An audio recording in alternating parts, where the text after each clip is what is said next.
Sen de mi Üsküdar'dasın? Tabii ben de buradayım. İyi gene burada oturuyormuş arkadaş. Ben rehberimi doğru seçerim. Hoş bulduk abi.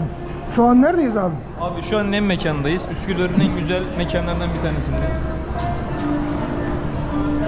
Burada bir çay içelim dedik abi. Yalnız mısın? Efendim abi? Yalnız mısın? Birazdan arkadaşlar da gelecek abi. Şu an yalnız ister.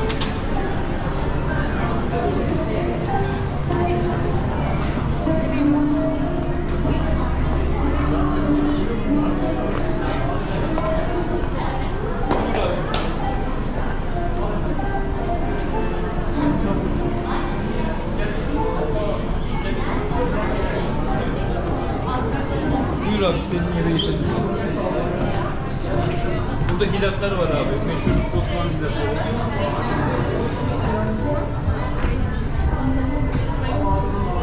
Demek siz buralarda yaşıyorsunuz abi. Evet abi.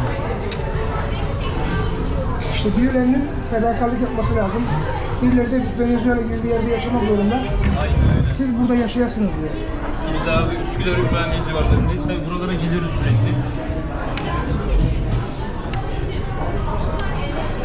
Çok güzel. Biz de seni özledik abi. Bayağıdır görüşemiyoruz ya. En son o videoyu ekleyeceğiz. Bu videonun devamı olacak. Aynen öyle. Güzel bir video olmuştu. Evet. Hastane videosu güzeldi. Burası belediyeye mi ait? Burası şu anda evet belediyeye ait ama şeydir, çok tarihi bir mekandır. Evet. Direkt sahile nazır abi.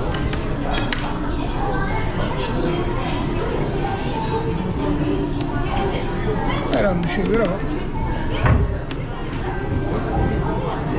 Logo da var abi de. Siz uzaktan geldiniz değil mi? Nereden? Mahmut Hüdayi Hazretleri'ne uğradınız değil mi? Oradan geldik. Zamanımız vardı. Bir de yakınmış. Evet abi. Çok memnun oldum oraya gitmekten. Bu da buranın büyüklük ve heykeliklerinden abi. Özellikle Sultanahmet döneminde yaşayan bir zattır o da kendisi. Ha, biliyorum orası. Şöyle.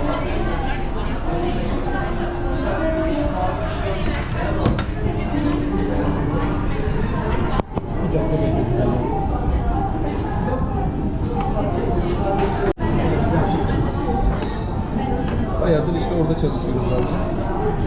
Bayağı bir işimiz oluyor yani. Sen nerede buluştun da? Karşıda Eminönü bulmuş. Ben burada oturuyorum zaten. Öyle mi? Sen burayı biliyorsun o zaman ya. Sen de mi Üsküdar'dasın? Tabii ben de buradayım. İyi gene burada oturuyormuş arkadaş. Ben rehberimi doğru seçerim. Sağlam seçmişsin. Nereye gidiyorsam oradan birisini mutlaka bulurum. İyi seçmişsin, iyi geldiniz yanınıza. Bir de bulamayacaklar da. Buradayım abi. Aslında beni aramayacaktı. Ben telepatik olarak onunla bağa geçtim. Ne mekan bir burada var, yukarıda var zaten. Aynen. O Selimiye'ydi ama bayağı ileride o. Yani Selimiye burası. Kuşası'nın orada. Kuşası'nın orada olduğu için dedim siz buraya gelin. Hem şöyle bir denize görüntüsüne bakarız. Güzel olur yani. Abi nasıl sen Balıkesir ziyaretin nasıl geçti? İyi geçti mi? İyi gibi anne babayı ziyaret ettik işte. Ama çok. Yadigar baba nasıl ya? İyi mi? Artık Yadigar baba oldu ha. Ben şöyle. Senin baban bizim babamızdır ya. Eyvallah. Face'ten takip ediyorsun. Tabii. Kendisi büyük adamdır ya. Bizim de abi geçtiğimiz günlerde bir akrabamız vefat etti. Biz onu hayvancılık yapsın diye doğuya göndermiştik. Burada evini satmıştı vesaire falan. Kene ısırığından vefat etti abi. Neyinden? Kene ısırığından, kene. Yok canım. Yemin ediyorum sana abi. İşte onun da bir şeyi var. Cenazesi olacak önümüzdeki günlerde, ona katılacağım. Efendim? Dışarıdayım, uzaktayım. Şuradayım.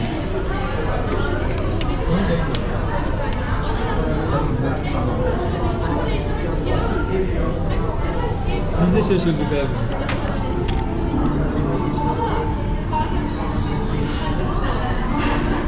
Hangi firmaydı?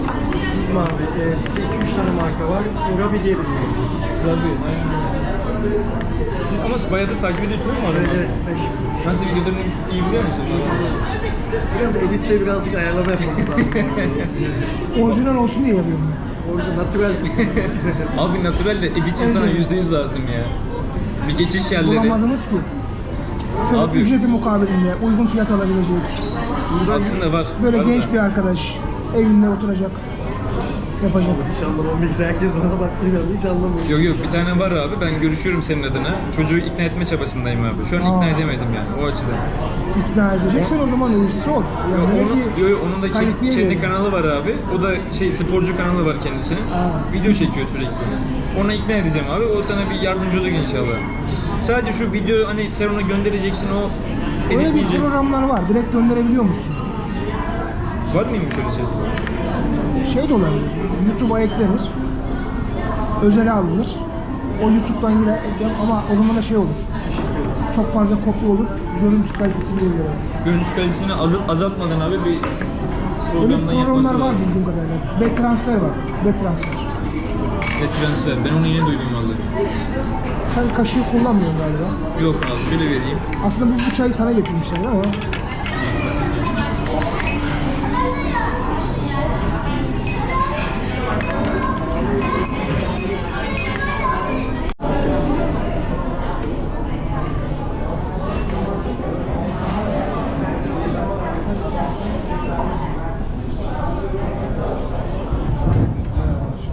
kardeşimler var nasıl? Çok şükür.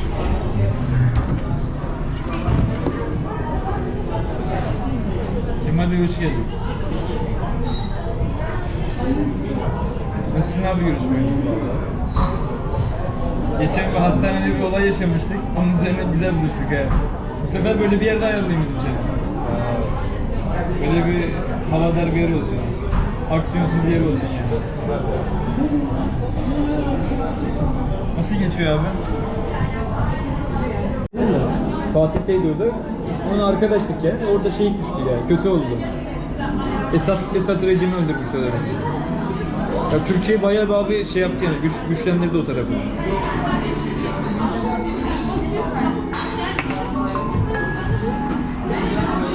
Abi sen mesela orada bir dönem çorba dağıtıyordun. Evet. O hangi döneme denk geliyor mesela? Birkaç video izlemiştim çünkü. Korona dönemi. Çok sefalet bir dönem var değil mi o dönem orada? Abi Venezuela 2020'lerden sonra biraz rahatlamaya başladı. 2015'ten 2020'ye kadar büyük bir açlık yaşadılar. Yani orada koca koca insanları görüyorum toplanıp kendi aralarında bozuk paraları toplayıp ekmek alıp boş ekmek yiyorlar. Biz orada restoran açınca artık çalışamaz olduk. Gelen yüzlerce insan orada restoranın etrafında yemek yemek için bekliyorlardı. Yani bu bizim içimize oturdu. Çünkü her seferinde döner de veremezsin, ekmek arası bir şey de veremezsin. Bu iş içine çıkamayacağımızı anladık. Bunu biraz daha sistematik olarak yapalım dedik. Aldığımız sebzelerden, tavuklardan çorbalar yapmaya başladık. Haftalık olarak, düzenli olarak vermeye başladık. Yani onu her gün versek her gün o sıra olacak. Ama tabii bizim de durum kritik olduğu için günde sattığımız 5-10 tane dönerle o dönemde öyleydi yani. En fazla 10 tane, 15 tane döner satıyorduk yani. Abi Onu Türk'ün yaptık. fedakarlığını göstermişsin yani. O dönem orada Ama bir organizasyon yapmışsınız. inanılmaz insanlar sabah 8'de sıraya giriyorlardı. Çorba için değil mi? Yani 1'de verdiğimiz çorba için 8'de başlıyorlardı sıraya girmeye. 5 saat çorba bekliyorlardı ya. Yani çok kötüydü. Yani şu an yine olur belki öyle sıralar ama o zaman felaketti. İnsanların yani yukarıdaki komşular iniyorlardı. O süreci ben hatırlıyorum. O başlangıçta komşular inerken sonra maddi durum düzelmeye başladıkça ülkenin durumu artık onlar kendine geri çektiler. Bu kez gerçekten de sokakta yaşayanlar gelmeye başladı. Aynen, etkisini göstermiş her türlü. Oradaki emekliler yani $1 nasıl hayatta kalacak? Sabahtan geliyorlar, sıraya giriyorlardı. Yani inanılmaz olaylar yaşadık. Ve onu verebilmek için de ben çok fazla ödün verdim. Mesela tatile denk geliyor o gün. Biz yine de o gün gelip dükkanı açıp o çorbayı dağıtıyorduk yani. Çünkü biz kapatsak onlar için muazzam bir anlam ifade ediyor. O çorba belki o günü kurtaracak. Şimdi kaç kişi geliyor abi orada? 250 falan geliyor yani. Sabah 8'de girdiklerine göre demek ki o denli açlarmış yani. Evet. Büyük sıkıntı abi. Yani 250 kişi, ayda 1000 kişi, yılda 12.000 kişi, 5 yılda 4 yıl diyelim 48.000 kişi. İyi rakam. Güzel bir rakam evet. Evet. Yaklaşık kaç ay verdiniz abi bunu? 4 sene falan. 4 sene devam ettin ha? Vay be. Büyük fedakarlık ve büyük de bir azim yani bu. Sürekli açıp Allah Cenab-ı Allah nasip etti. Bizim gibi işte günahkar böyle insanlara istediğini yaptırıyor Cenab-ı Allah. Bizden yani kaynaklanmıyor. Bizim iyi olduğumuzdan kaynaklanmıyor. Cenab-ı Allah orada öyle bir hizmet verilmesi gerekiyordu. Ona bizi nasip etti işte. Türk'ün fedakarlığı ve Türk'ün beklenen olduğunu göstermişsin burada. Türk beklenilir diyoruz ya yani. O çocukların o büyümesine şahit olduk. O ilk videolarda var zaten. Küçücük çocuk var böyle. Aç, susuz, deri kemik kalmış. Onun mesela yıllar içerisinde büyümesine, güçlenmesine biz orada şahit olduk. Vesile bilmiyorum da şahit olduk. Vay be. Şimdi ben gidiyorum hala beni tanıyorlar orada. O caddede yürüyemiyorum, o bölgede yürüyemiyorum ya. Tanıyorlar. Büyük iz bırakmasın diyelim o zaman abi. Oralarda evet tanıyorlar yani. Biz bilmiyorum da. Büyük iz bırakmışsındır illa ki. Ama o çocuklar ileride Türkiye ile ilgili, İslam'la ilgili güzel şeyler hissedeceklerdir. Müslüman olmak bile isterler biliyor musun? Orada onları Olanlar vardı yani. Üçkağıtçılar da vardı. Her seferinde girip arayacağım, bana kitap ver, bilmem ne. Öyle bir gönlüm alıyordu. Biraz çorbayı fazla vereyim diye. güzel işler yapmışlar. O yetimhanelere gittik. İşte evsizlerin kaldığı ne diyorlar ona? Evler var. Onun da videosu var. Çok kötü şartlarda kalıyor. Oralara gidiyorum. Dağıtıyorum. Yetimhaneler gibi değil mi? Yetimhane değil de Biraz da şey. yani tam Türkçesini bilmiyorum ama sokakta yaşayanların kaldıkları, dönemsel olarak kaldıkları yerler var. Büyük dönemmiş abi. Peki bu kırılma anı ne zaman oldu mesela? Ne zaman toparlanmaya başladı Venezuela? Venezuela'nın 2020 kırılma anı 2015'te tamamıyla çökmeye başladı. 2020'lerden sonra da düzelmeye başladı. Aslında ülke olarak 2018'de Türkiye'nin oraya müdahalesiyle oradan sonra başladı ülkeye malzemenin girişi. Ondan önce sıfır diyor. Sıfır. Marketlerde falan hiçbir şey bulmaz mümkün değil. Mesela bir sarella var. Bir sarella almak için $20 vermek zorunda. Öyle inanılmaz rakamlar var. Vay be. Enflasyonun çok yüksek rakamlara ulaştığı yerler çünkü değil mi? Şimdi video görmüştük. Bir çikolata veriyor, benzini fırlıyor. Ya biz de yapıyorduk. O çocuk benden gördü de o videoyu yaptı. Emin ol. Çünkü benim yanımda çalışıyordu o çocuk. Şeye gitti hatta, gazeteci kimdi? Cüneyt Özden'e gitti. O çocuk benim yanımda çalışıyordu. Ben o çikolatayı verip de benzin aldığım için o taktiği orada uyguladı. Popüler oldu. Türkiye'nin gündemine düştü. Çünkü ben her zaman çikolata taşıyordum. Benzinlikte para vermeniz mümkün değil. Verseniz de ya bozuklardan vereceğiniz ya fazla vermek zorundasınız. Para üstü veremezler çünkü değil mi? Pompacıya her seferinde fazladan para veriyorduk. Ben de öyle bir çikolata alıp çikolatayla takas yöntemini yapıyordum. Çok Aslında o ilginç benim ya. yani patenti bana ait. Sokaklarda paralar varmış yerlerde. Doğru mu? O dönemler öyleydi. 20'lerden önce. Büyük çöplükler vardı, para çöplükleri. Değeri yok tabii. Burada bile bana, İstanbul'da bile bana konteynerlarca bolivar teklif ettiler. Çok ilginç. Konteynerlarca bolivarın burada ne işi var? Sadece burada değil, İran'da, Rusya'da, Çin'de, dünyanın her yerinde konteynerler dolusu bolivarlar var. Bundan çok büyük ticaret ediyorlardı. Büyük paralar kazanıyorlardı. Akıl alır gibi değil mi? Peki ne yapıyorlar bunu tam olarak? Bunun altında büyü var. Chavez, Küba'da bir büyü yaptırıyor. O çocuk, yani şu an benim görüştüğüm çocuk, bizzat Maduro Chavez'in yanında o gün olan çocuk. Onun koruması. Diyor ki büyük bir diyor, tepeye çıktık diyor. Orada diyor Castro falan da var diyor. Chavez diyor çırılçıplak soyundu. Bir şekillerle diyagram mı diyorlar ona? Yahudi diyagramı. Onu çiziyorlar. Onun tam ortasına yatıyor. Akşam saat 9'dan sabah saat 4'e kadar o şekilde büyü yapmışlar. Büyünün amacı Chavez'in Venezuela'nın para birimini dolar gibi dünyadaki herkesin eline geçmesini sağlamakmış. Büyünün amacı bu. Bunun için dünyaya yaymaya Ven- çalışmış. Venezuela'nın para birimi öyle bir para birimi olsun ki herkesin eline geçsin. Bu da harbiden işe yaramış ama tersten işe yaramış tabii. Venezuela para birimi dünyanın her yerine göndermişler. Yani o büyüden dolayı değil ama büyünün etkisinden dolayı. Çünkü o kadar çok değer kaybetti ki. Bolivar bütün dünyaya gönderdiler. O bolivarlar bir süre sonra toplanarak Venezuela'ya getiriliyordu. Mesela petrolün varili ne kadar? 100 dolar diyor. Resmi burada bolivarın 100 dolar değeri 10 dolar. Eğer sen bolivarla gidip de o petrolü alırsan geri çevrilemiyor. Adam o bolivarla gidiyordu, gemilerle petrol satın alıyorlardı. Vay be.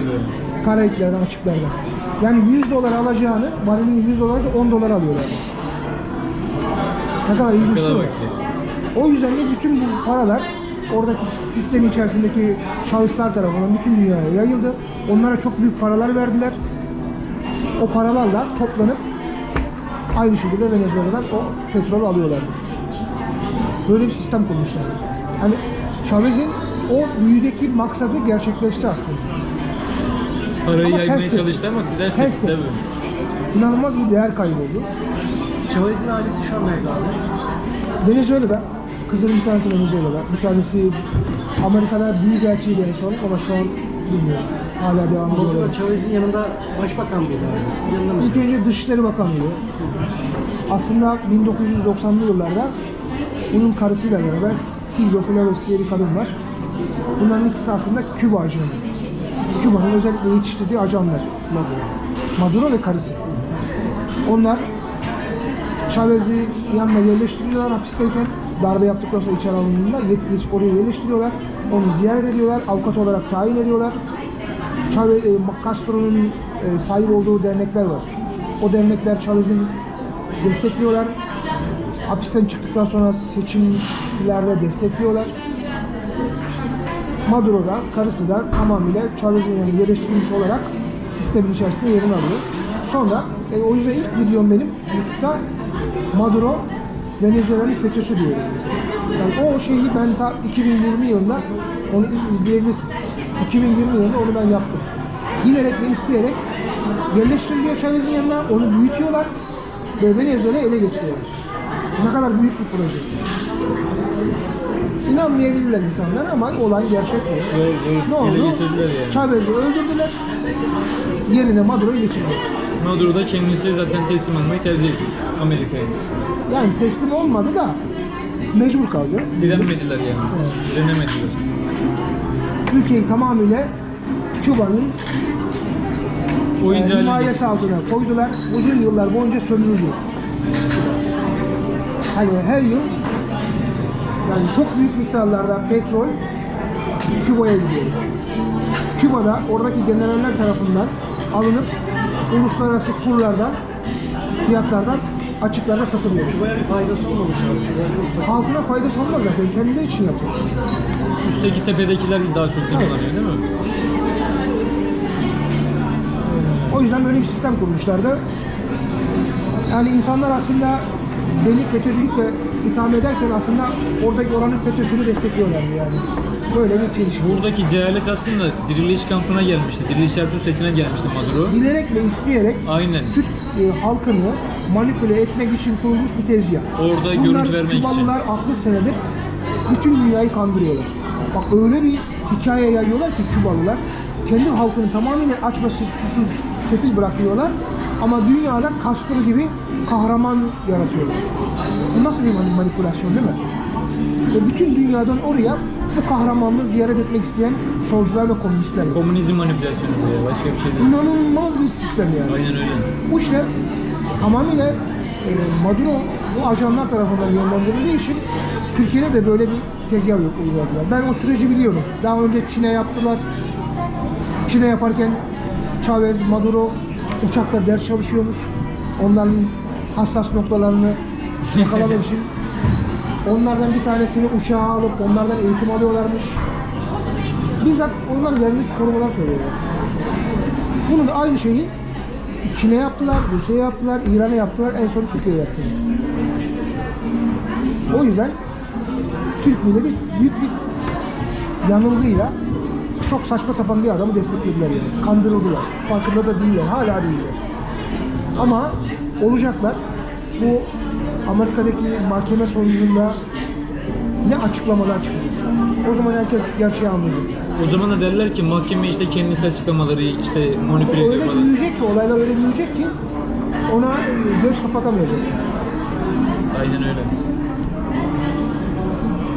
İçişleri Bakanlığı'nın da hala etkileri var ama değil mi şu an Venezuela İçişleri Tamamen Bakanlığı? onun kontrol altında ama her an gitmek zorunda. Abi bunun askeri MİT istihbaratı yok mu hiç?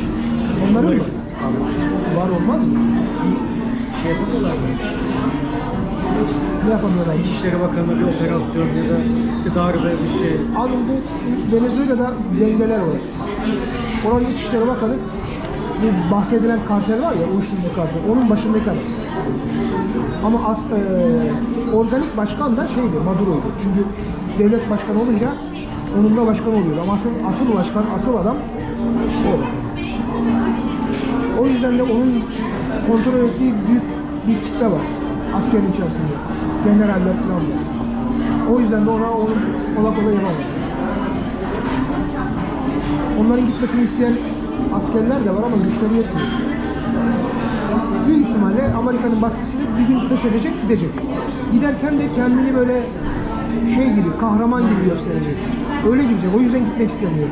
Yani diyecek ki artık ben bu memleket için çok yoruldum, hastalandım, sağlığım sıkıntıya girdi, tedavi görmek için gidiyorum. Kaçıyorum demeyecek. O mesajı vermek istiyorlar. O yüzden biraz üzüyor. Ama illaki bir değişiklikler olabilir değil mi yakın Bu yıl zamanda? içerisinde mutlaka olmak zorunda. Öyle bir sistem gelecek ki Amerika'da daha önce yapmışlardı. Yalan makinesi koyacaklar. Yalan makinesine göre devletin bütün kritik noktalarına o adamları yerleştirecekler. Adam Chavez'cidir dibine kadar. Ama yeni sistemde de yerini alabilir. O yüzden yalan makinesi koyacaklar. Kimin ne olduğu anlaşılacak. Ona göre Yüksek Seçim Kurulu'ndan tut, generallerden tut, tamamıyla sistem onlara teslim edilecek. Ve umuyoruz ki inşallah da olacak. Venezuela 51. eyalet olarak Amerika'da yerini alacak. Herkese kırmızı pasaport, yeşil pasaport neyse Amerika vizesi, vatandaşı. Vatandaşlar onu istiyor değil mi şu anda? Tabii yani. Niye abi mesela Amerika'ya biraz sıcak bakıyorlar mesela genel manada? Genel Çünkü abicim bu Amerika'nın stratejisi bu. Sen bir köy var, bu köyü ablukaya alır. Aynen. Oraya bir tane kendi adamlarından birisini koyar. Onlara zulmettirir. Sonra gelir kurtarıcı gibi onları kurtarır. Evet. Bu hikaye böyle. Doğru. Aynısını Arjantin'e yaptılar. Bak Arjantin devlet başkanı tamamıyla Yahudi egemenliği altında. Ağlama duvarlarının önünde falan görüyorsun. İsrail'e destek açıklaması yapıyor sürekli. Yani şu an Rezil etti kendini. ülkeyi tamamıyla Yahudilere açtı. Orada bazı topraklar var, bölgeler var. Onlara tahsis etti. Ormanları yaktırıyor. Şu an İsrail'e güç yapacaklar oraya. 3. Dünya Savaşı çıktıktan sonra Türkler İsrail'i yok ettiğinde onlar oraya kaçacak. Onun Zaten hazırlığını yapmış. şu anda İran'dan sonra İsrail'lerin en büyük hedefi Türkiye. Yani Bu açıklamacı olur. açıklamayı da ben ilk defa Türkiye'de ben yaptım diye biliyorum. Yani ben daha önce bu açıklamayı yapan birisini görmedim Türkiye'de. Baktım, inceledim. Yani bunu bir tane gazeteci var. Onunla röportajımda da yaptım, söyledim. Bunu ilk bile ben getirdim. Bu Arjantin'deki bu olay. Bir daha abi Venezuela'nın içerisinde İranlılar var demiştin. İranlıların işte durumu vesaire falan nasıl şu anda mesela? Venezuela'da var mı İranlılar? Yani şu an etki ajanlarını, onların kendi adamlarını yavaş yavaş ülkeden çıkartıyorlar. Yani şu an Amerika tamamıyla kontrolü, hatta Ruslardan da çıkanlar oldu. O diplomatik kadro gitti yani. İran'dan da bu diplomatik kadro gitti. Maduro olayı kırılgan bir olaydı o zaman. Onların şeyini azalttı o zaman yani. Hakimiyetini azalttı değil. Tabii, tabii. Sıkıntı Orada çok yani. fazla Hizbullah var mesela. Pasaport verdiler onlara. Onlar büyük tehlike hala. Halkta karşılığı yok ama değil mi bunların yani? Hizbullahçılar Yok. kim ne yapabilir ki? Hepsi Hristiyan. Ben bile bizzat şahit oldum yani. Hatta kendisi bile söyledi. Hizbullah olduğunu söyledi. Gelip vatandaşlık aldığını söyledi. Sonra gidip oradan kendine bir tane bira açtı. Bira içti. Evet, Rezalet ya. ben şaşırmıştım yani. Hem Hizbullah diyor, dini bir amaç için hem de gidiyor benzinlikte, marketten kendine bira alıyor. Hatta bana dedi, sen içer misin yok mu? Ben de içtim. Hizbullah diyor.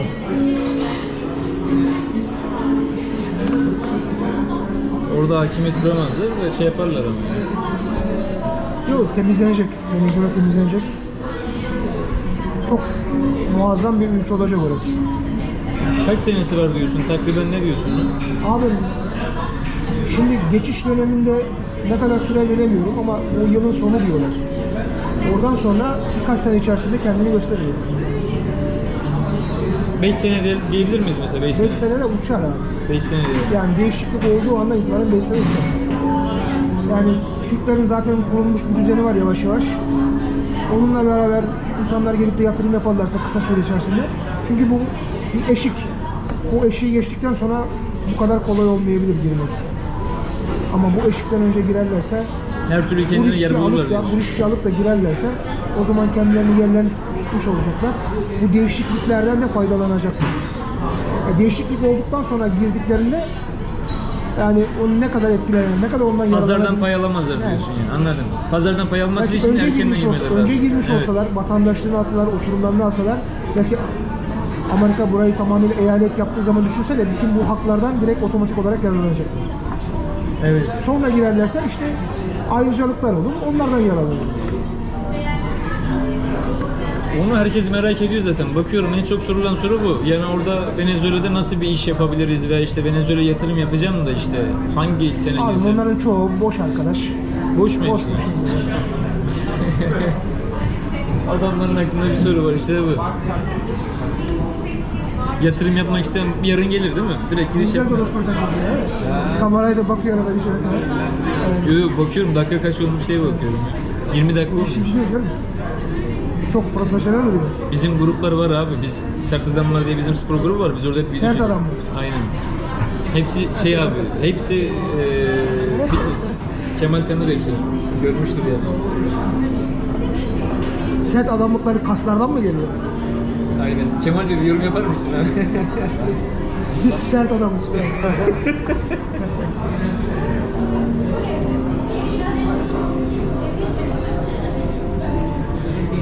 Kesinlikle abi. Abi seninle bir ara spor yapalım. Uyarsın sen abi. Abi ben kendimi kontrol edemem, döverim seni. Öyle değil abi yani. Beraber bir salonda idman atalım diyorum yani. Uyarsın sana.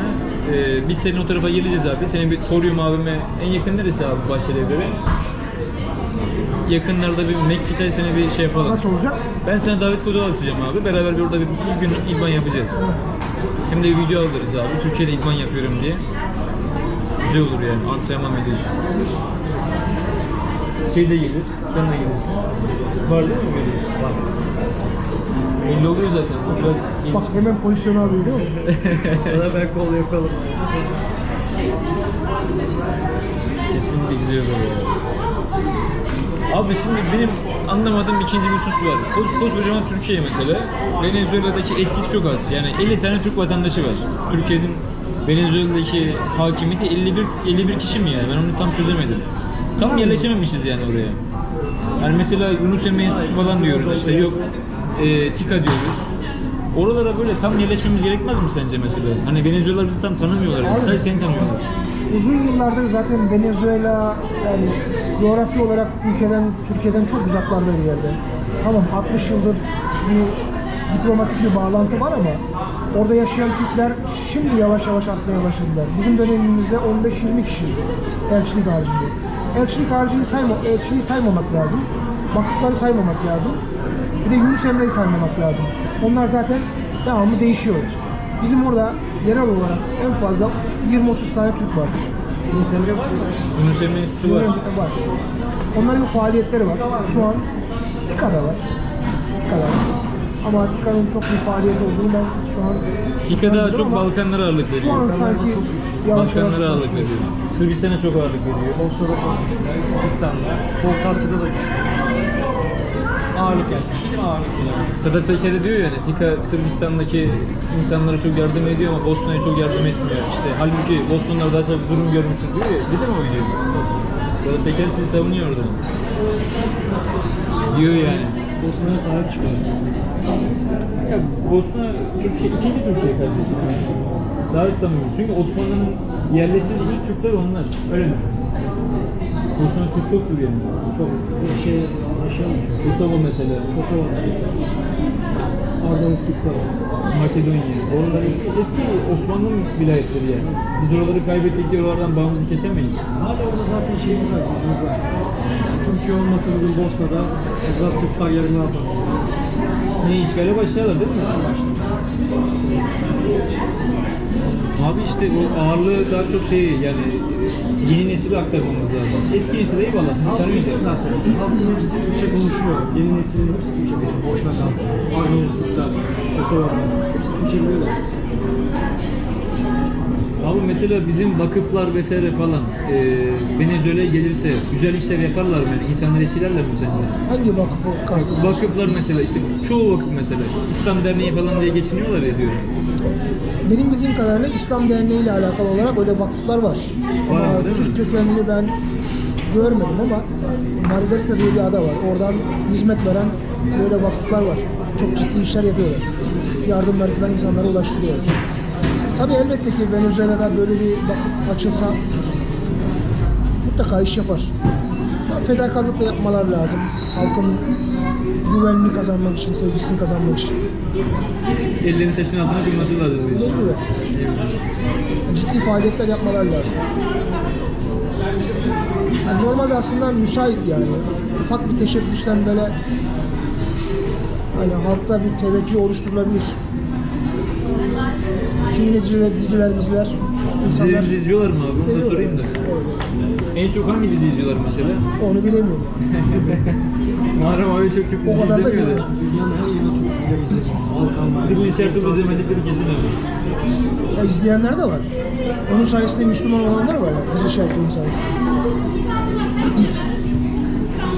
Asya'da hep Kurtlar Vadisi izliyorlardı. Ya zaten gidiyorsun Memati Baş diyorlar Mısır'da mesela. Memati Baş, Polat Alemdar. Murat Alemdar derler. Murat Alemdar. Bunlarda P yok ya. Murat. Hasan Şaş diyorlar bir de değil mi? Yavaş yavaş Hasan Şaş bunlar. Ya o da çok oluyor.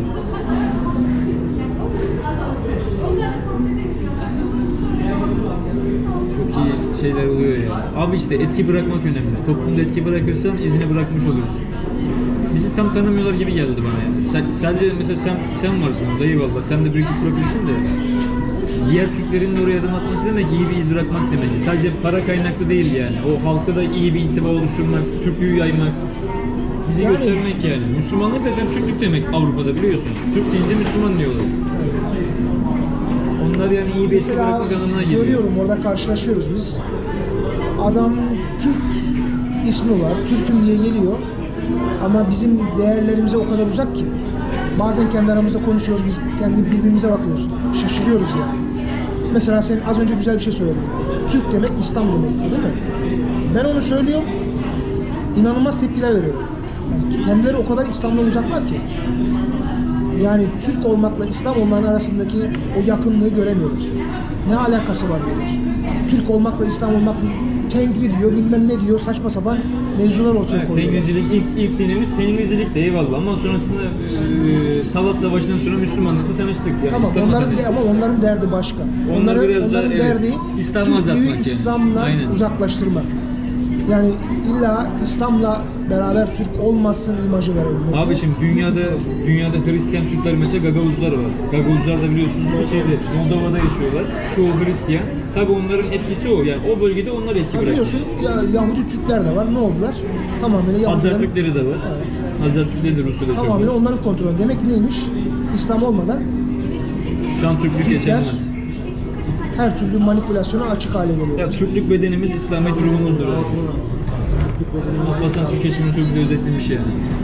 Söylemiş de aynı zamanda. Burada kadar O Müslüman. yüzden düşünsene dünyanın öbür ucunda oralarda bu zihniyetle hizmet ediyorlar. Sadece odaklandıkları nokta büyük paralar vurup çekip gitmek. O yüzden de çok fazla o Türklerin orada bu şekilde bakış açısıyla pek bir şey yapılamaz. Abi Allah korkusu onların deyimiyle Tanrı korkusu olmadığı için işte orada iz bırakamıyorlar. Yani oranın halkını tam tanıtamıyorlar bizim. Ben sana öyle söyleyeyim. Yani Türklük demek Avrupa'da Müslüman demek. Almanya'ya gidiyorsun mesela hani biraz mülteci sınıfına sokuyorlar yani. Sıraya girince falan hani markette bazen hani başörtülü hanımefendiler biraz saygısızlık yapıyorlarmış. Onların gözünde öyleyiz. Ama şimdi Venezuela'daki insan da aynısını düşünebilir. Türk deyince mesela seni direkt Hristiyan olarak düşünmez. Yani Turko diyorlar. Turko dediğin zaman da bütün Arapları herkesleri bir sınıfa koyuyorlar. El Turk. Halbuki Araplarla çok farkımız var yani. Ben Arap'la aynı sınıfa girmektense Türk olarak tanınmayı tercih ederim yani. Türk Müslüman olarak. Aslında Araplar Türk olarak tanımlıyorlar. Bunu öyle düşünebiliriz. O Araplara El Turko diyorlar. Yani bizlere tamam o bağlantıyı çok iyi çözemiyorlar ama en azından onları da Türk olarak çağırıyorlar. Mesela bizleri Arap olarak da çağırabilirler. Öyle düşünüyorlar Arap olduğumuz ama en azından Turko diyorlar. Evet, evet. Oradan kurtarıyoruz yani. Araplarla çok şeyimiz yok ama yani Türklüğümüzü tabii tanıtabiliriz. Müslümanlığı dışarıda İran gibi zannediyorlar. Bütün Müslümanlık gibi İran, Afganistan gibi zannediyorlar. O da onların dünyaya vermiş olduğu zarardan ötürü ya. Yok, medya onu öyle gösteriyor. İran, Afganistan. Devamlı seni 3. dünya ülkesi olarak gösteriyor. Mesela Hollywood'da falan bütün Türk filmlerini, Türkiye'de çekilen bütün filmleri aynı mercek kullanmış. Onu biliyor musun bilmiyorum. Ya Sarı mercek. oyuncularımız daha çok oradan etki alıyor zaten. Yok, sarı mercek kullanılır. Hani böyle çöl imajı veriyor. Bütün ajan filmlerinde falan Hollywood'daki filmlerde Araplaştırma üslubu işte. her şey sarı Araplaştırma gözüküyor. Onu bilerek ve isteyerek geliyorlar. Ötekileştirme yapmak için. Ama buradan kalkıyor, sarı gözüküyor. Avrupa'ya gidiyor, Avrupa kendi renginde. Amerika'ya gittiği zaman Amerika'da daha böyle canlı renkler var. Halbuki yani Türkiye'nin her tarafı cennet yani. Bizim burayı sarılaştırmak mecbur. Türk dizilerinde bazı eksiklikler var ama mesela. Biraz Hollywood'a benzeme, Hollywood'dan böyle kopya çekme, Disney'e böyle yaranma değil mi? Sen görüyorsun onu. Evet. Bizim kültürümüz çok yok da diziler çok uzun. O yüzden izlemiyoruz. 3 saat, 3,5 saat bizim var. Ya, Hint dizileri gibi olmaya başladık iyice yani. Bu adam vuruluyor düşene kadar 3 dakika geçiyor. Yurt dışındaki yani yabancı insanları bizim tanınması için şöyle örnek diziler mesela şu an mesela Tabi yapıyor. Tabi'nin dizilerini ben izliyorum. Yani Mehmet Estasyonu mesela güzel bir dizidir. Mehmet Estasyonu. Ama 5 sene bile sürmeyebilir. Abi zaten enflasyonist şeyi bu bozukluğu giderseler paraları değer kazansa bir de yabancı yatırımcı girse Venezuela iyi olur Değer bence. kazanması için büyük Venezuela ihtimalle iyi dolarizasyon yapacaklar. Ama bir de dolar kullanımını açacaklar. Ya da başka bir para birimi getirip dolara eşitleyecekler. Öyle yapabilirler. Her an olabilir. Bolivar'a daha dokunmazlar diyorsun. O bolivar artık kullanmazlar. Bizim Türk yatırımcılar peki ne yapabilir mesela? Türk yatırımcıların Venezuela'da bir karşılığı olur mu sence? Sektöre giriş yapabilirler mi bu son? Abi yani Önümüzdeki 5 yıl. dünyanın her yerinden yatırımlar gelecek bence. Panel var. İnanılmaz.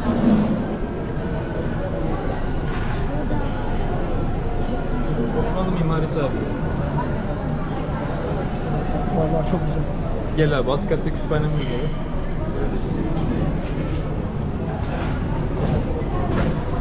Tamam. Şu tablolara bakalım. İstanbul Süriyeti.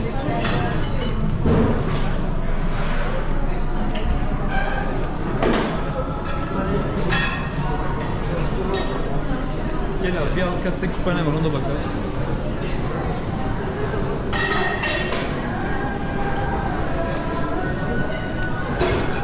Sen bana ver ben seni çekeyim.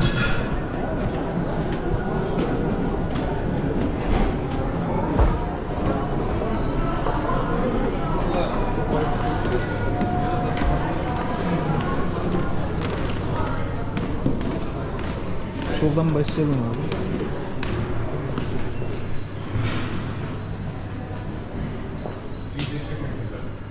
Yukarıda haberi var. Yukarının haberi var. Yukarının haberi var. Sıkıntı yok. Kitapları çekeceğiz. Öyle sıkıntı yok.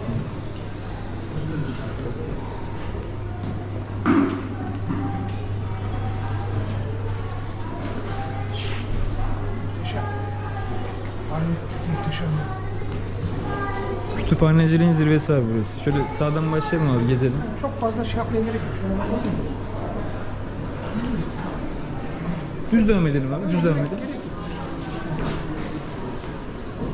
Orada balkona çıkıyor. Onun için dedim. Balkon mu var? Beyler. Kemal Bey.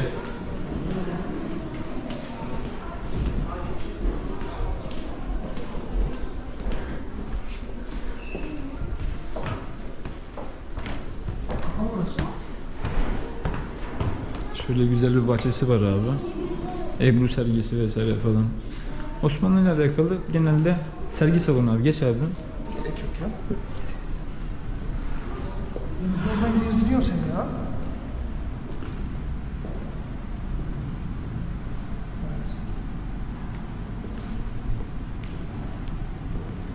Şöyle baştan bir dönelim mi abi? Yok yok yok. Tamam.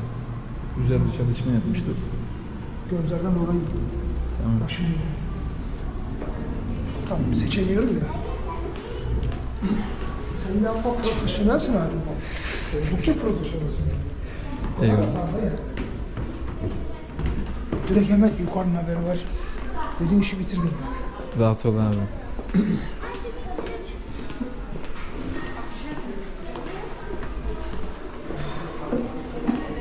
Ortamın güzelliğine bak.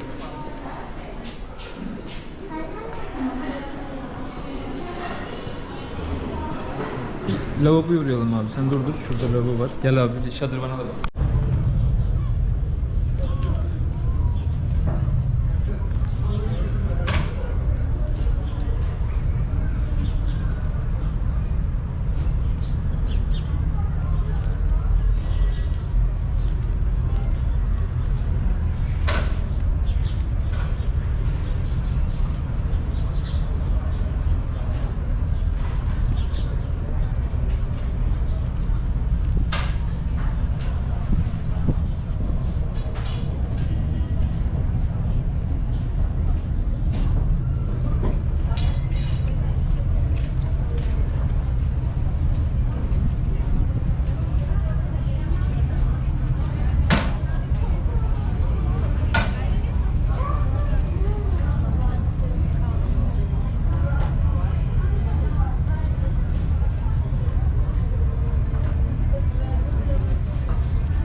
Altına mı geçeyim?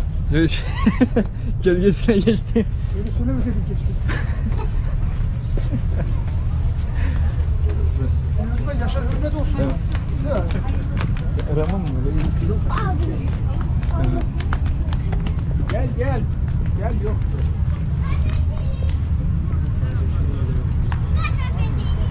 Eyvallah. Biraz abi Kemal Bey Kız Kulesi'ne doğru döneceğiz abi gel. Bu tarafa doğru. Bir görsün abi bir Kız Kulesi'ni. Devam edelim abi düz. Aman. Şeyde bir sahne var abi biliyor musun Ezel'de? Diyor dayı neredeydin diyor. İçeride miydin diyor. Dışarıda mıydın diyor. İçerideydin yani. Muharrem abi senin öyle oldun. Neredeydin diyor.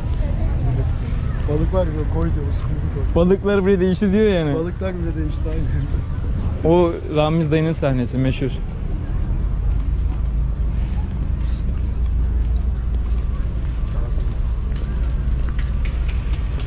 Abi burada oltacılar çok var. Gelip oltayla balık tutuyorlar akşama kadar. Bak gruplar. Bak ya. Burası da mı belediye yani? Neresi abi? Katili. Katibim yok. Burası özel işletme abi. Burası özel işletme. Çok eski bir yerdi abi. İsmi güzel ama değil mi? Katibim.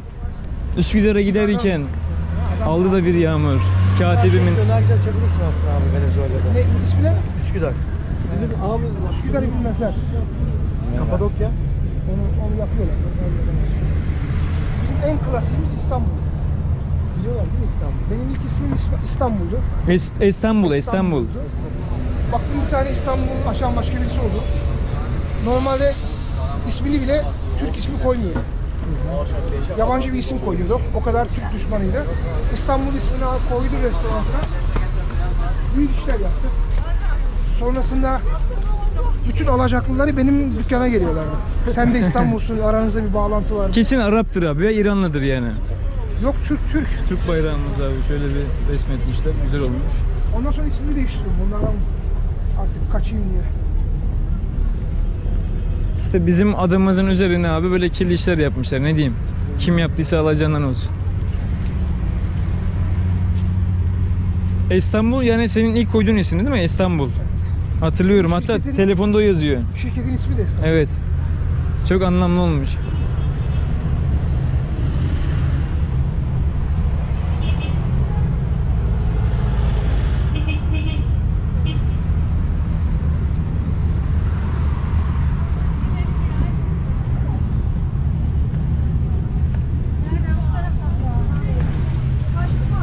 Gün abi çok dalgalı deniz malum, rüzgar çok var ya.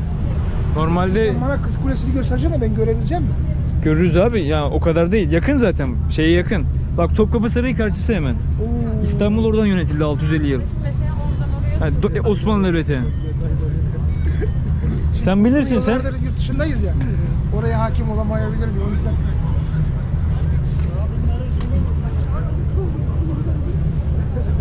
Şansımıza yağmur başladı da çok bastırmıyor yani, normal siliyor sadece. Şöyle sağa doğru gelin abi. Denizi de çekelim hemen.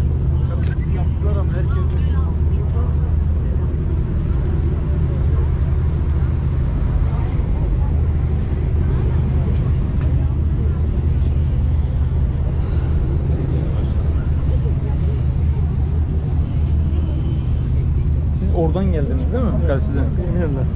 Dolmabahçe'den gelmediniz ama. Yok, Eminönü'nden. Sabahtan başlıyor. Sabah geldik biraz sonra.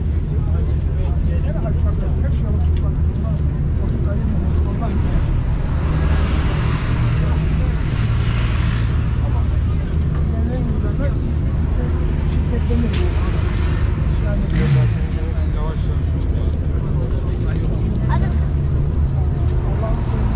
Çok güzel ya bugün Boğaz değil mi? Su temizlenmiş sanki ya. Böyle çok berrak duruyor. Bazen temizlik yapıyorlar. Sen de bugün tam kısa kolu giymiş. Üşümüyorsun değil mi sen? Veririm istiyorsan bak bunu. Sabah biraz sıyırıyor.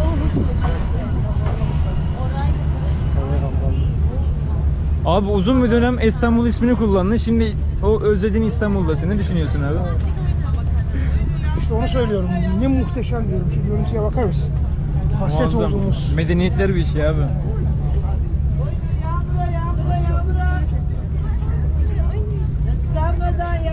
İnşallah Allah'ım bir gün buralarda kalmayı, yaşamayı nasip eder. Çoluğumuzla, çocuğumuzla. Dualarımız bu ama. İnşallah.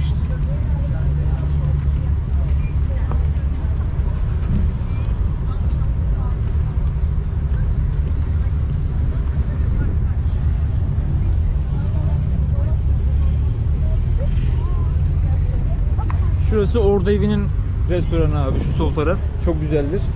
Askeri personeller vesaire orada restoranda yemek yiyebiliyor ailesiyle vesaire. Tavanında ay yıldız işlemesi var. Direkt boğazı görüyor.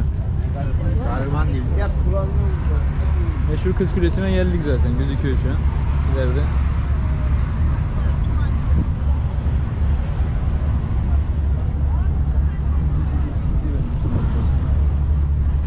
Gelirken video çekiyorsunuz diye düşündüm.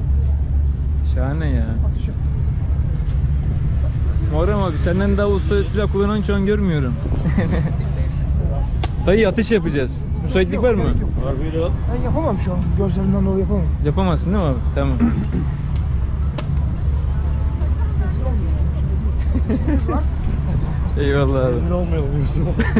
Hepsi karavana gitse. Abi ne görsem çift görüyormuş. Hangisini bunu algılayamıyorum.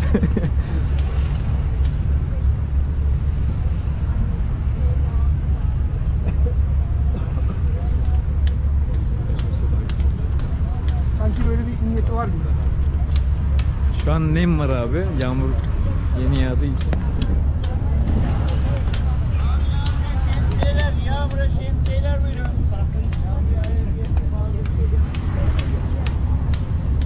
Yağmur, hoş geldiniz. Buyurun. Al yağmura şemsiyeler.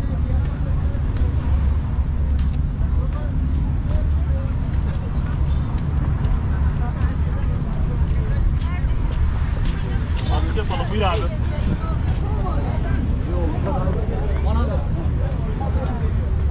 Yağmur kesti abi. Görüntüyü çekiyorsun değil mi abi? Böyle Mükemmel bir görüntü var abi. Panoramik İstanbul görüntüsü. inanılmaz güzel. Ya 2 sene önceki mezun orada diyecek. Allah razı olsun, Şirin evden çıkardın beni. Allah. Asıl İstanbul burası abi. Yani ilk İstanbul yerleşimi zaten kıyı kesimi olmuş. O taraflar sonradan İstanbul yerleşimi olmuş. Fatih bölgesi eski İstanbul, yani Roma İstanbulu diye geçiyor. Bizans İstanbulu. Burası Osmanlı İstanbulu. Osmanlı üstleri genelde yerleşim Geldiğimden yapmış. beri Şirin evlerde kahvede arkadaşlara yancılık yapıyor. Şu heykelin oraya bir geçsene abi. Bak çok güzel bir... Nereye?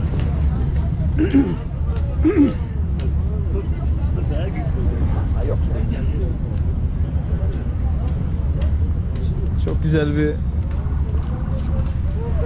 O da bak kayıt alıyor burada. Yurt dışında millet ne bulursa getiriyor. Bunu bile oradan getirmiş. Evet evet, Amerika'dan getirmişler abi. Şöyle sağdan inelim abi aşağı doğru. Öyle mi?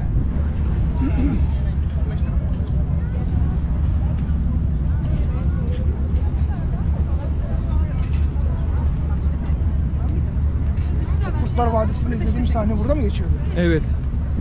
Polat Alemdar ve Elif sahnesi burası abi. İlk defa mı geliyor abi kız kulesine? Evet. Yaklaşık kaç yıldır adım atmamışsın abi İstanbul'a? Abim, yani ben 2005'te çıktım ama zaman zaman geliyordum. En son 2 sene önce geldim işte. Yazın buralarda komple oturuyorlar. Yazın burada güzel nargile içilir. Evet, yukarıda var zaten Ben her şeyi nargilecimiz. nargileye göre endekslemişim. Aha bu ne? O neydi? Hangisi? Şurada bir şey var ya. Deniz anaları var abi. Yok yok, farklı bir şey. Ördek gibi bir şey o. Neydi o? Daldı gitti içeri. Karabatak Aa şurada falandır bak ya. şurada. Dur bakalım abi. Ördek gibi bir şeydi o ya. Ördek mi? Olmaz. Hadi. Evet evet evet, ördek. Doğru. Ördek, Ördeği gördük. Su ördeği bunlar ya. Su. Bak. Çok güzel yüzüyor. Acayip ya. Şahane bir ördek. YouTuber mısın? YouTuber arkadaş.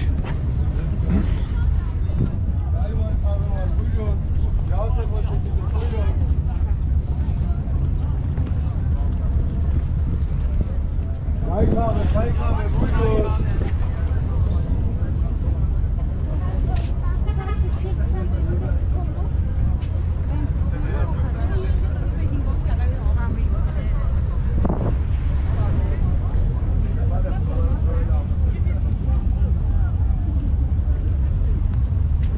Muhteşem.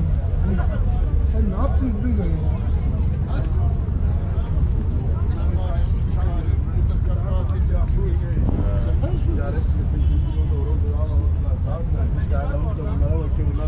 Tam uç noktası orası abi. Gel o tarafa doğru geçelim. Tamam geçelim.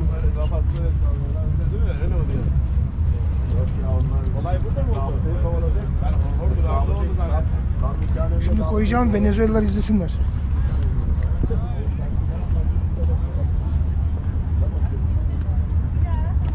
Seferler de var aslında Kız Kulesi'ne de, yani saati tam bize uymadı. Normalde geçerdik oraya. Bana hep hayatımda konuşuyor ya.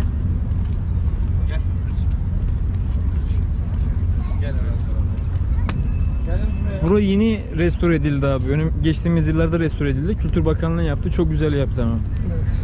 Gece çok güzel bir ışık ambiyansı oluyor. Daha depreme dayanıklı hale getirdiler yani. Bak burada da satıcılar var abi. Şöyle süreklerini satıyorlar. Geç abi şöyle. Tamam.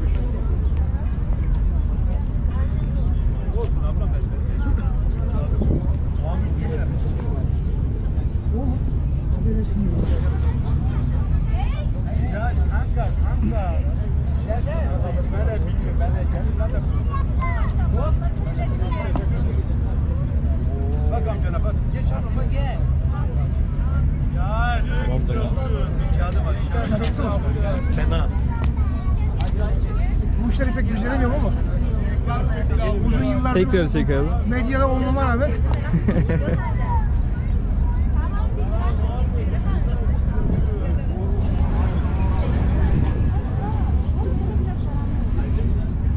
senin telefon iPhone mu? Oradan da çek bir tane. Gönderirsin abi. çıkarayım böyle ya. Olur abi, sen bize ver onu. Ferahlan biraz. Çok nemli zaten hava şu an. Ver abi sen bana. Çantayı da ver istersen abi. Yok o içeride kaldı. Tamam. Hadi amcana bak.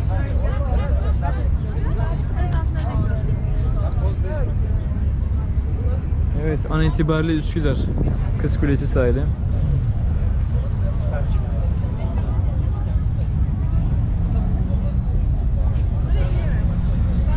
Bizim avukatı kaybettik. Orada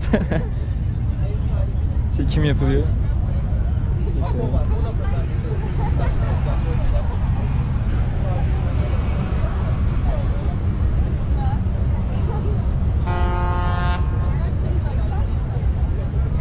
İstanbul'a özenmeyecek gibi değil abi. Yani ne kadar uzakta kalsan da yine de İstanbul'a özlemin oluyor. Burada mı çekmişler Kurtlar Vadisi? Kurtlar Vadisi'ni ileride değil mi? Bir oraya da uğrayalım, ondan sonra dönelim. Sen biliyor musun? Tamam.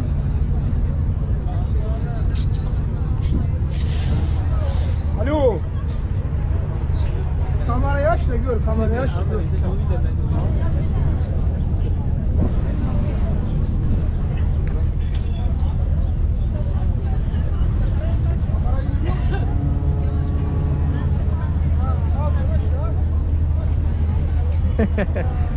İstanbul harbiden özlenilmeyecek gibi değil ya. Bak ne kadar dışarıda kalırsan kal yine İstanbul'u özlüyorsun kardeşim. Şu Boğaz havasını herkes alamıyor. Mesela herkes değil mi? İşte Esenyurt deyip duruyorlar. Esenyurt nedir abi? Geleceksin Boğaz'a yakın bir yerde. Ara sıra nefes alacaksın.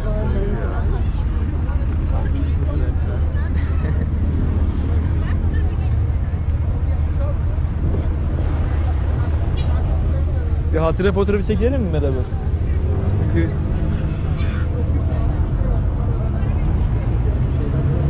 dönerken çekeriz değil mi? Tamam.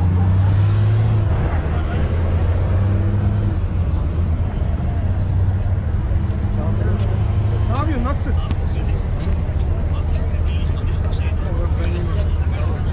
Aynı abi, biliyoruz aynı ya.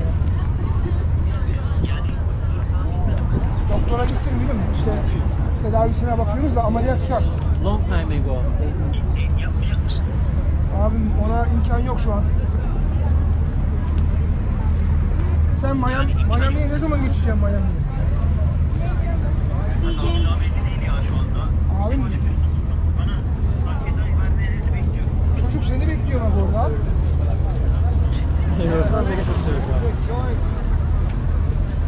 Eyvallah. Ama öyle yani çocuğun böyle duygularla oynayamazsın. Umarım bir yıkamıyoruz. Dur.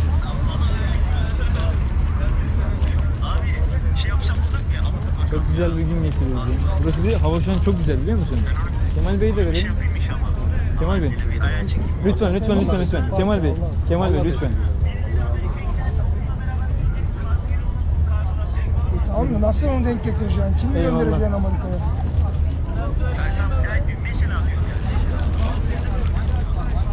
Yani yapacak bir şey yok. Sen gitmiyorsan ne yapalım abi?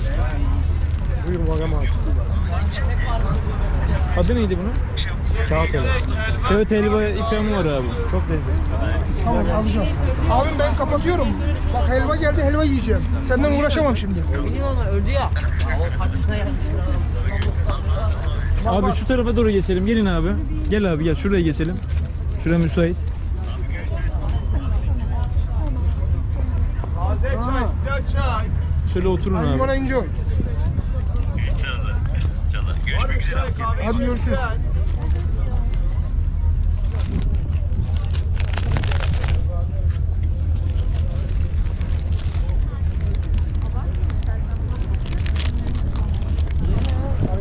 Eyvallah. Teşekkür ederim. Afiyet olsun abi.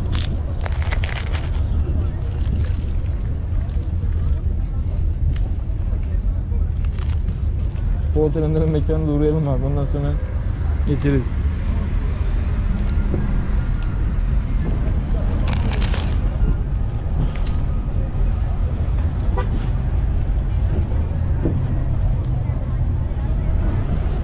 Esra Bey, taze sıcak çay, kahve buyurun.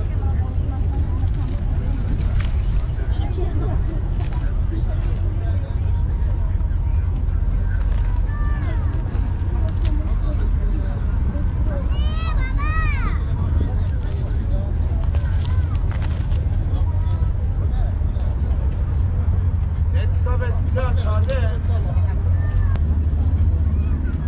Karakas'ta sahil var mı abi? Böyle 30 kilometre. Uzun mu? Yok, Karagaz'a uzak. Evet. Gidiyor mu abi? Yok. Her şey leş abi. Kokuyor değil mi abi? Yüzü Kokmuyor da. Her taraf gece kondu. Ya huzur içerisinde gezebileceğim bir yerler değil. İstanbul, Üsküdar'da olduğumuz için şükretmeliyiz. Şükür mesele abi. Düşünsene Hindistan Ganj Nehri'nin yanında doğuyorsun. Ganj Nehri'nde küllerini atıyorlardı değil mi? Evet. Alo. Orada doğdum işte mi? Lanet bir şey yani. Bak neredeyim? Kamerayı aç, neredeyim bak. Nasıl cevap veriyorum?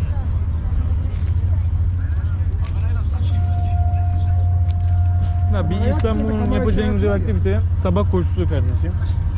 Sen de bizdensin zaten. Sen de bir sert adamsın. Gözüküyor mu? Sabah sporunu koşuyla yapacaksın. Şurada bir çayını kahveni içeceksin. Biz mesela benim yakın bir arkadaş var Eren Aydın mesela onunla çok gelirdik buraya. Kuleli Askeri Lisesi'nin oraya falan hep arabayı çekerdik. Arkadaşlarla geziyoruz. Çay içerdik orada falan. Selamlar. Anne baba. Oo selamlar. Yadigar amca nasılsın iyi misin? Bak seni tanıyor bu arkadaş. Yadigar baba diyor. Yok Mehmet değil baba. Emin. O seni şeyden takip ediyor. Facebook'tan takip ediyor. Tanıyoruz seni ha. Tanıyoruz. Ya bunda seni tanıyorlar. Yok tanıyamazsın baba. İyi tamam bir şey diyor musun? Elma, çekirdek, çay, kahve. Aynı. Aynı anne gözüm işte kullanıyorum ben.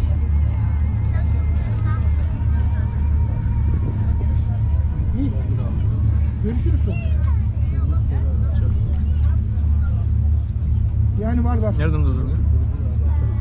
Nasıl dondurabiliriz abi? Orada bak. Bir daha söyle nereye abi? Evet, Korucan Çay Bahçesi'ndeyiz. Meşhur Polat Alemdar'ın Seyfo dayısıyla beraber geçirdiği vakitler buradaydı. Kurtlar Vadisi'nin ilk sahneleri burada çekildi.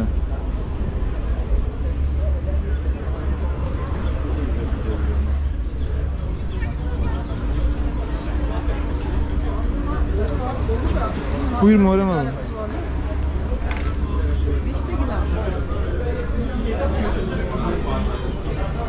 Seyfo dayının meşhur köşesi.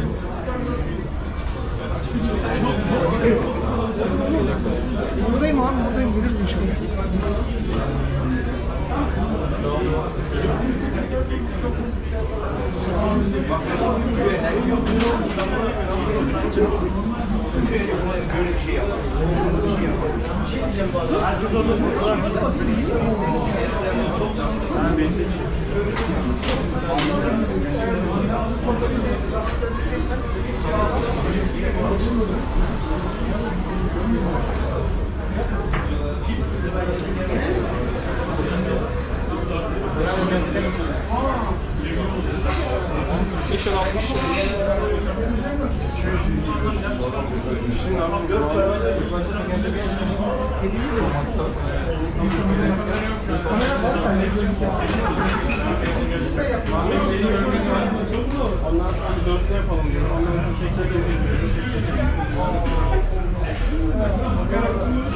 Soldakinin adı neydi? Dayının adı neydi soldaki dayının? Soldaki mi? Duran elinde sağdaki Seyfo dayı. Tamamdır, tamam. Tamam ben ararım seni oralara gelince. Muharrem abi sen bana ver abi, sen geç oraya.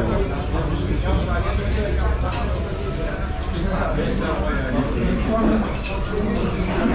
dayının köşesine geldik. Orada Başkan. Kemal. Fotoğraf çekeceğiz mi? şey var. Birinden karşı tarafa gideceğim pazartesi sabah. Öğleden sonra karşıya gideceğim. Pazartesi sabah. Karşı dedim nereye kastediyorum karşı? Hem onu çekeceğim, kopya çekeceğim. Ben normalde şey değil. Bahçelievler tarafındayım. Evet, senin de bizi çek. Başakşehir benim oralarda. Sen oraya geldiğin zaman görüşürüz. Bir daha kahveyle buralara getirme.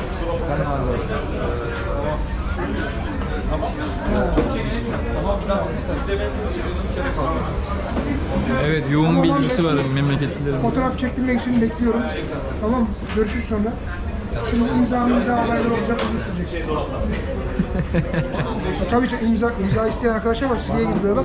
Sırada bir sürü arkadaş var. İnanmıyorsan aç. İnanmıyorsan aç. Hadi aç. Aha. Muharrem abi imza atar mısın? Bak. Arkadaşlar sıraya girmişler. Muharrem abi şuraya imzalar mısın? Tamam bizi bir çekebileceğim mi? Çeksin mi? İnanmıyorsun. Biz böyleyiz abi. İmza öderiz. Şurası da benim köşem bak şu karşısı.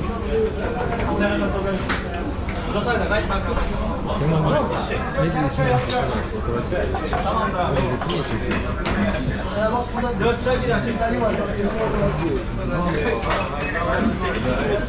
Geçelim. Geç abi sen kapat telefonu. Abi. Görüşürüz Kapat abi telefonu.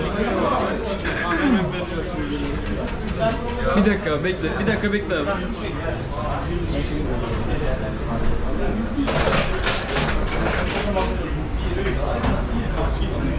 Falan mı abi yoksa?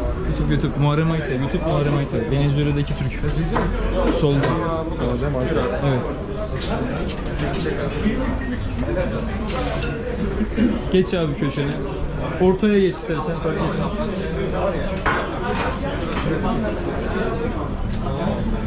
Bir tane buradan çek. Sen de oradan çek.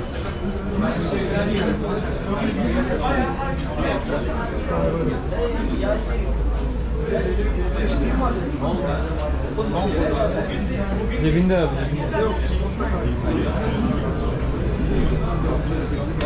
Beraber fotoğraf çekelim. Beraber çekelim abi. Bir dakika. Bir tane resim var ya senin için çekeceğim. Şunu da tutabilir misin rica etsem? Kanka hangisini yapayım? Bizi çekebilir misin? Nasıl çekiyor kanka göz? Tarif et de gel gel. Tut öyle tut sadece. Al ya. Şu an çekiyorlar.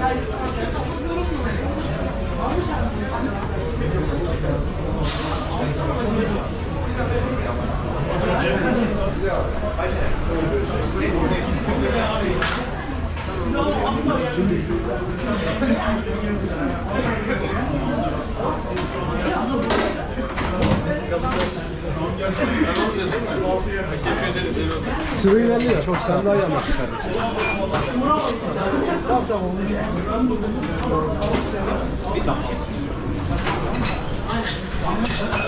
Adam şunu ticarete dönüştürmüş görüyor musun? Yok yok abi.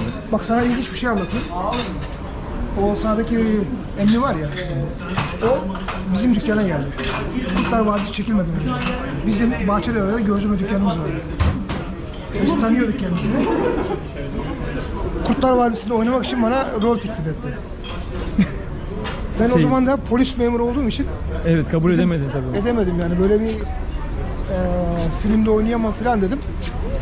Tamam öyle sağlık olsun dedi. Benim yerime Güllü'yü seçmişler. Güler Hanı. Vay be. Şuradan devam edeceğiz. Sağdan gel. Düz abi.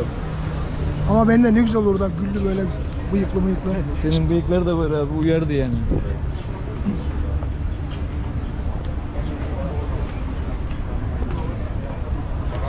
İlginç oldu ha. Güzel oldu ha. Hadi. Güzel hatıra kaldı. Evet.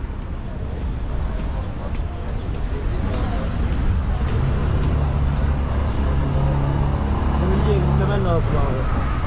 Bazı kesilecek yerler var. Oraları Evet. keseceksin. Ya ben şimdi bunu bilgisayara aktarıyorum ya. Aktarması saatler sürüyor. Sonra bilgisayarda sisteme koyuyorum. Editlemesi saatler sürüyor. Sonra bir de bunu son haline getirmek O da saatler. o da saatler sürüyor.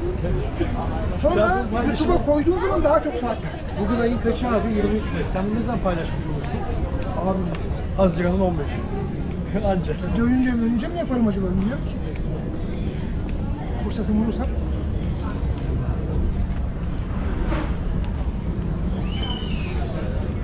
Emin de sağ olsun bize aktör muamelesi yapıyor.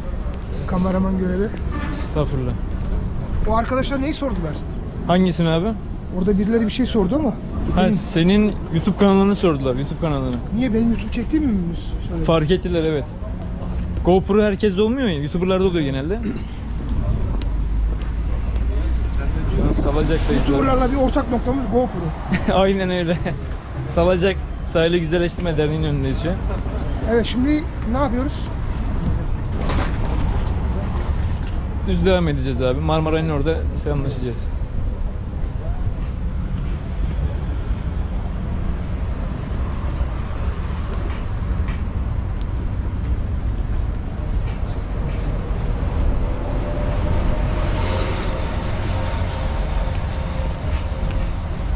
Durdurma, yukarı Duralım sıralım abi. Ya dur.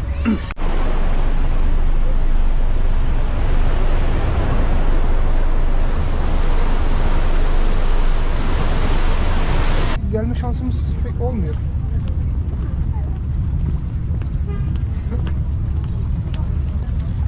Yani böyle şey. Burayı belediye yeni düzenledi abi. Çok güzel oldu.